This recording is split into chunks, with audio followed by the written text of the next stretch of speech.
The healthiness of the horse's hoof is extremely important. After all, it has to carry the horse's weight, defy all kinds of surfaces, and absorb every single step. Horse owners therefore have to decide whether to use a horseshoe or not. If you don't use a horseshoe, you can still resort to a flexible hoof protection whenever necessary. Together with the Norwegian horseshoe producer Equine Fusion, we are now demonstrating possible applications of a hoof boot.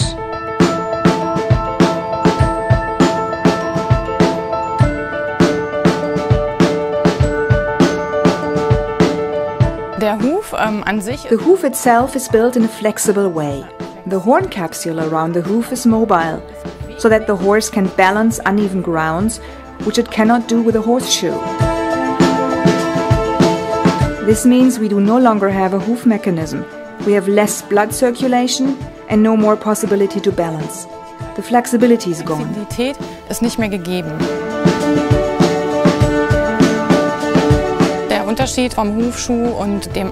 The difference between the hoof boot and the horseshoe is that the hoof boot is flexible. This means there is the possibility of a hoof mechanism to take place, because they are movable.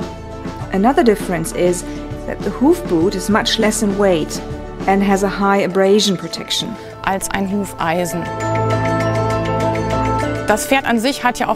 The horse is born with a natural sense of touch. It walks more stable because it can feel which ground it is walking on.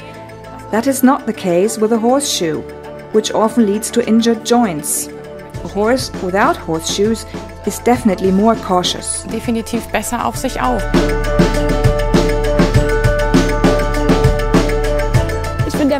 In my opinion, a horseshoe is no longer mandatory today. In former times, horses were real farm animals. They had to cope with all kinds of grounds, difficult ones too. Nowadays, horses are mainly used for recreation or sports. For that reason, my horse hasn't been wearing horseshoes for 3 years, and we don't have any problems at all.